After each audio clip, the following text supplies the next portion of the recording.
কি অবস্থা, আমি দেবো কি আমাকে দিচ্ছে উল্টো।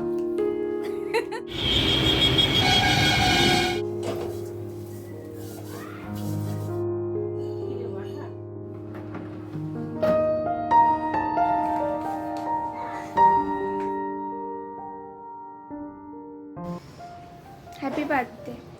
Thank you. Happy birthday. দেখো এই লোকটার আজকে জন্মদিন আর আজকেও অফিসে যেতে হচ্ছে। এবছরে একটাও ছুটি করিনি। আমি বলছিলাম, দেখো এখানটা ঠোঁটটা ফেটে গেল।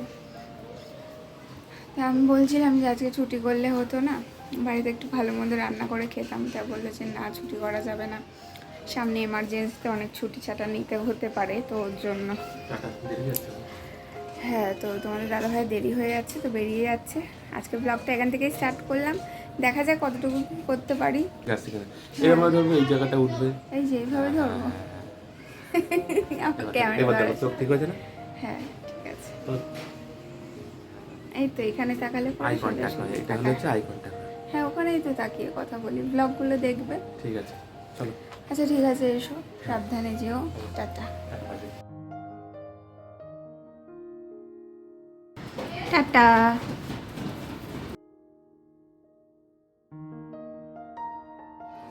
অফিসে না গেলে হতো, অফিস থাকলে তো আর হয় না, এত সকালে কি বা হয়।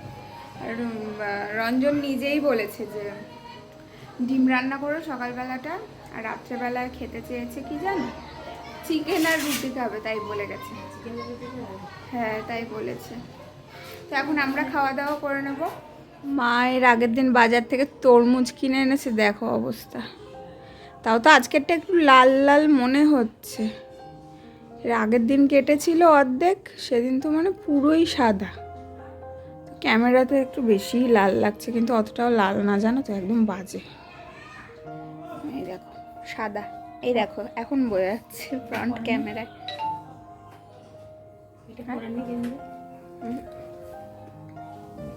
টাকা দিয়ে কিনে এনেছে, ফেলে দেবো?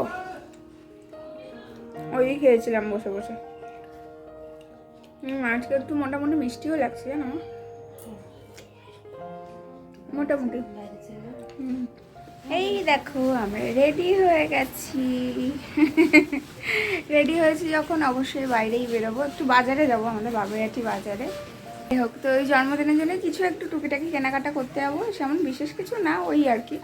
তো চলো তোমরা দেখতে থাকো, সবটাই দেখতে পাবে। বাজারে আসার পরেই প্রথমে এটা হচ্ছে বাগুইআটি পুরনো বাজার, তো এখান থেকেই চিকেনটা নেওয়া হয়, কারণ এখানকার চিকেনটা খুবই ভালো। আর এরপরে একটা এরকম বেডশিটের দোকানে ঢুকেছিলাম বেডশিট কেনার জন্য। কোন বেডশিটটা কিনেছি সেটাও শেয়ার করেছি আমি পরে ভিডিওতে। এরপরে কিছু পিলো কাভারও দেখলাম, একটা চয়েস করে নিলাম, নিয়ে সোজা চলে এসেছি মিও আমার কেকের দোকানে। আর এখানকার কেক পেস্ট্রির এত কালেকশান দেখে না আমি মানে পুরো কনফিউজড হয়ে গেছি যে কোনটা ছেড়ে কোনটা নিয়ে, এরকম একটা ব্যাপার। ফাইনালি একটা সিলেক্ট করে নিয়েছি, আর একদম ছোট্টর মধ্যে নিয়েছি। সব কিছু কেনাকাটা কমপ্লিট, তো চলো বাড়িতে যেয়ে এক এক করে শেয়ার করি। বাজার থেকে চলে এসেছি। মা এখন, আমি বললাম যে আজকে স্কুলে যেতে হবে না, বলছি কি একটা ডিম লস করবো কেন, তাই বলছি। শোনো অবস্থা, এই যে আমাদের কেক নিয়ে এসেছি, এই একটা ক্যাডবেরি নেওয়া হয়েছে, আর এখানে একটা ছোট পেস্ট্রি আছে, মিও আমর থেকেই এনেছি। পাশাপাশি অনেক কটাই শপ আছে, বাট এখানে ছোটো কেকের অপশানটা বেশ ভালো পাওয়া যায়, ওই জন্য এখানেই ঢুকেছি। আর কেকটাও না মানে একদম অন্যরকম এনেছি, নতুনত্ব। এত ছোটো কেক আনি না, যেহেতু কেউ আসবে না, ইনভাইটেড নেই, তাই অত বড় কেক দিয়েই বা কী করবো। আর এই যে একটু বাজার করা হয়েছে, লেবু খেতে বলেছে সকালে গরম জলে, তাই লেবু, আর এই যে বেতো শাক। সেই যে এখন মা যাচ্ছে, যান। আজকে মনে হয় ফেনাবাতি দেবে। হ্যাঁ যাও, সাবধানে যেও। এই যে দুটো বালিশে ওয়ার কেনা হয়েছে, এরকম কার্টুন প্রিন্টের, মানে এটা একটু ছোট সাইজের বালিশের ওয়ার কেনা হয়েছে। আর এটাতে আছে চাদর, এই চাদরটা স্পেশালি কেনা হয়েছে, মানে আমাদের জুনিয়রের জন্য। জুনিয়র যেদিন আসবে বাড়িতে, মানে আমি নিয়ে আসবো যেদিন হসপিটাল থেকে, তো সেদিন এটা পেতে রাখতে বলবো। লুজ একটু গোলাপের পাপড়ি কিনেছি, ওই সন্ধেবেলায় কেক রাখবো যেখানে, সেখানে একটু ডেকোরেশনের জন্য লাগবে। আর এই যে এই একটা বেলুনের প্যাকেট কিনেছি, আর এই যে একটা স্পার্কেল। ব্যাস এই ছিল আজকের কেনাকাটা আমাদের। এখন প্রচণ্ড টায়ার্ড লাগছে, কারণ যাওয়ার সময় ভ্যানে গেছিলাম, বাট আসার সময় হেঁটে হেঁটেই এসেছি বাজার থেকে। রঞ্জন ব্লগে শুনতে পেলে পরে বকা দিতে পারে। আমাকে তো বাজারে যেতে বারণই করেছিল, মানে বলতে পারো না জানিয়েই গেছি। আমি বলেছি যাবো না, ঠিক আছে তুমিই যেও। আমাকে বলছিল অফিস থেকে আমি ফেরার সময় একবারে কেক আর হচ্ছে চিকেনটা নিয়ে আসবো, আমাকে একটু রাত্রে রুটি আর চিকেন করে খাইও, আর হচ্ছে কেকটা নিয়ে আসবো, কেকটা খেয়ে আমরা সেলিব্রেশন করে নেবো। তা আমি বলছিলাম যে আমি যাবো, তা আমাকে বলছি না একদম না, এখন একদমই যেতে হবে না, কারণ আমার আর 6 দিনই বাকি, 6 দিন পরেই আমার ওটি হবে। তো বুঝতেই পারছো, যথারীতি ওর কথা শুনিনি, ওর কথা অমান্য করে আমি চলে গেছি। মাও বলছিল যে রঞ্জন জানে নাকি, শুনলে পরে আবার বকা দেবে, যাবি, শরীর ঠিক আছে তো? ঠিক আছে তো? আমি বললাম যে হ্যাঁ আমি একদম ঠিক আছি, যেতে পারবো, চলো অসুবিধা নেই, ভ্যানে যাবো, ভ্যানেই আসবো। তাই দেখো ভ্যানে গেছি, আবার হেঁটে হেঁটে চলে এসেছি। শরীর ঠিক আছে না, অসুবিধা কোথায় বলো? তো যাই হোক, এখন স্নান করব, ঘরে পুজোটা দিয়ে নিই। আর মা তো খিচুড়ি স্কুলে গেছে, আমি খিচুড়ি স্কুলই বলি। তো চলো আবার দেখা হচ্ছে বিকালে। আমি মাঝখানে কোনো ব্লগ করব না, আমি একটু রেস্ট নেব, কারণ সন্ধেবেলা একটু ডেকোরেশন করতে হবে, তো তখন আবার ব্লগটা স্টার্ট করবো। তো চলো এখনকার মতো টাটা। মা ওই খিচুড়ি স্কুল থেকে ফিরতে ফিরতে আমি ভাবলাম আমি ঘরটা মুছে নিই, স্নানে যাব, আবার মায়ের জন্য ফেলে রাখবো কাজটা, তো ওই জন্য করে নিলাম। মফ দিয়ে মুছতে সত্যি কথা বলতে একটু কষ্ট হয়, কোমরে প্রেশার পড়ে, বাট ও এইসব কষ্ট আমি অত পাত্তা দিই না, এই আর কি। তো তারপরে এখন দেখা হচ্ছে তোমাদের সাথে একেবারে সন্ধেবেলায়। মা এখানে রঞ্জনের জন্য সিমাই পায়েস রান্না করছে। রঞ্জন মানে এমনি নর্মাল পায়েসটা খুব একটা বেশি ভালো খায় না, বাট এই সিমাইটা আমি মাঝে মধ্যেই রান্না করি, তো এটা বেশ ভালো খায়। তাই আমি মাকে বললাম এমনি পায়েস করতে হবে না, তুমি এক কাজ করো সিমাই পায়েসই করো। রঞ্জন তো এখনও অফিস থেকে ফেরেনি, তো আস্তে আস্তে এটা হয়ে যাবে, আর গরম গরম সার্ভ করে দেবো, খেয়ে নিতে পারবে। এই যে আমাদের বার্থডে বয় চলে এসেছে অফিস থেকে, আমি এখনো ডেকোরেশনই করে যেতে পারিনি।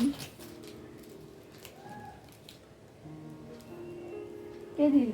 তোমার জন্য কেউ দেয়? আমার জন্য এনেছো? আমি দিয়েছি। তোমার জন্মদিন তাই আমাকে দিলে? কি অবস্থা, আমি দেবো কি আমাকে দিচ্ছে উল্টো? এরকম দেখেছো কোথাও? এই দেখো, দেখেন এই রঞ্জনকে না কোনো কিছু মানে সারপ্রাইজ দেওয়া যায় না, জানো না, মানে যেখানে আমি কাজ করব, মানে এই ডেকোরেশন করব, যদি বলি যে তুমি ওই রুমটাতে বসো, সে বসতেই পারবে না সুস্থভাবে, সে এই ঘরেই চলে আসবে। তো যাই হোক, এখানে সিমাই দেওয়া হয়েছে, মা এনে দিয়েছে, তারপর আমরা আবার কেউ খাইয়ে দিইনি দেখে আবার বলছি কি আমাকে কেউ একটু খাইয়েও দিচ্ছে না।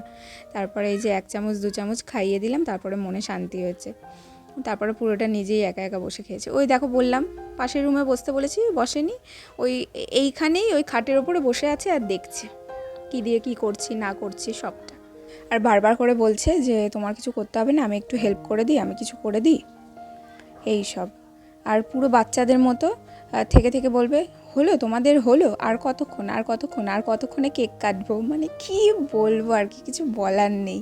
আমি যবে থেকে জানতে পারি যে রঞ্জনের ছোটোবেলা থেকে কোনো দিনই জন্মদিন সেলিব্রেশন করা হয়নি, সেটা মানে কোনো কারণ ছাড়াই, তো তবে থেকেই আমি ডিসাইড করেছিলাম যে আমি যখন চলে এসেছি তাহলে এখন থেকে আমি ওর জন্মদিন সেলিব্রেশন করব।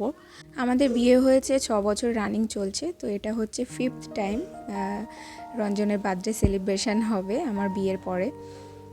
আর প্রত্যেকবার মা থাকে, মা আমাকে হেল্প করে দেয়। 2 বছর তো সেলিব্রেশন করা হয়েছে মায়ের বাড়িতেই, আর এবছরটাই ও ছুটি নিতে পারেনি, নাহলে অন্যান্য সময় কি হয় ছুটির দিন পড়ে বা ছুটি নেয়, তো তখন তো মাই সব রান্না বান্না করে দেয়, দুপুরের রান্নাটা 5 রকমের ভাজা টাজা দিয়ে সাজিয়ে টাজিয়ে দেয়।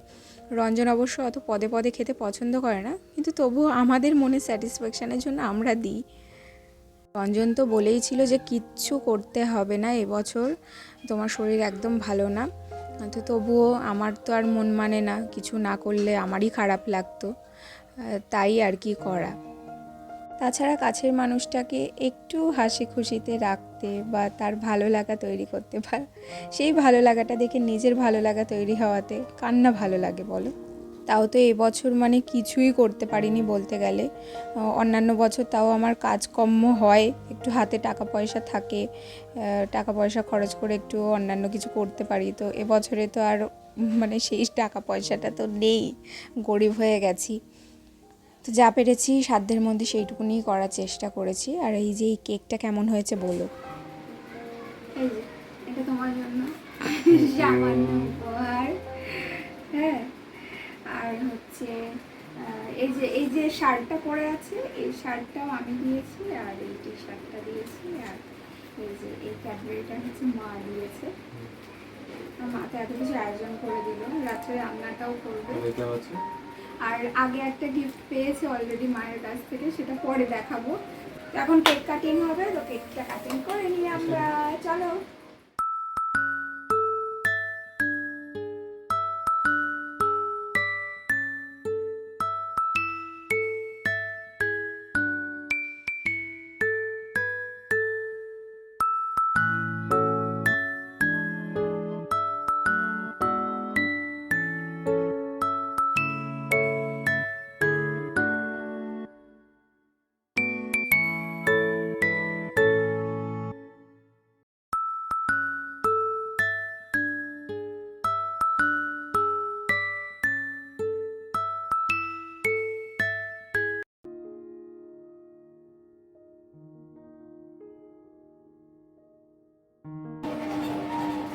খেয়েছি তো আগেও, তখন রঞ্জন খাইয়ে দিয়েছে না। কেকটা একদম ছোট্ট এনেছি, কিন্তু মানে এত ভালো খেতে, টেস্টটা খুবই ভালো। কেকটা না ছোট ছিল কিন্তু খেতে দুর্দান্ত ছিল, আর অনেকগুলো ফ্লেভার মেশানো ছিল। Strawberry flavour, red velvet, chocolate flavour, 3 রকম ফ্লেভার ছিল। তো এরপরে আমি রান্নাঘরে চলে এসেছি চিকেনটা রান্না করতে। আর আজকে দই চিকেন রান্না করছি। কিছুই না, নর্মাল যেমন চিকেন রান্না করি সেই রকমই, জাস্ট এর মধ্যে একটু দই ফেটিয়ে অ্যাড করে দিলাম। একটু অন্য কিছু রান্না করব ভেবেছিলাম, কিন্তু যার বার্থডে যার জন্য করব সেই যখন খেতে চেয়েছে চিকেন আর রুটি, তাই ভাবলাম যে একদম নর্মাল চিকেন করব, একটু দই আছে ঘরে, তাই ওই দই চিকেন। আর মা ওইদিকে আটা মেখে রেখেছে, তো নরম নরম রুটি।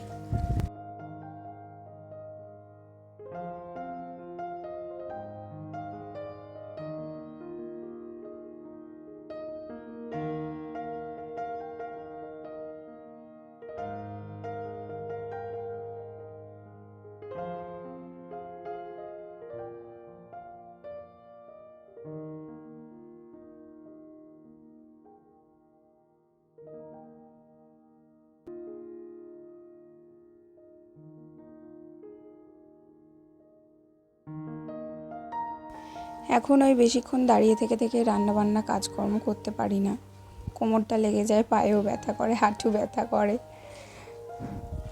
তো যতটা করতে পারি ততটাই করি। আর এইদিকে মা রুটি বেলে দিচ্ছিল, তা মা বলছিল আমিই করি রুটিটা।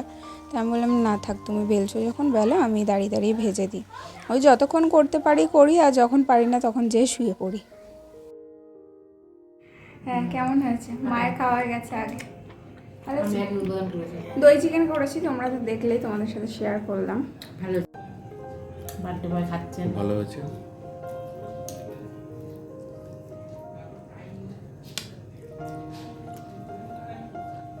গুড।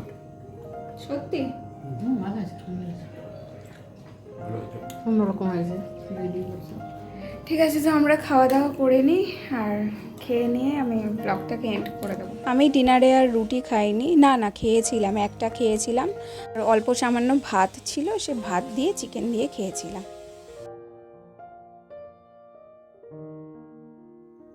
ডিনার ফিনার একদম কমপ্লিট হয়ে গেছে, মা মায়ের ঘরে শুতে চলে গেছে, আমরাও এখন শুয়ে পড়বো।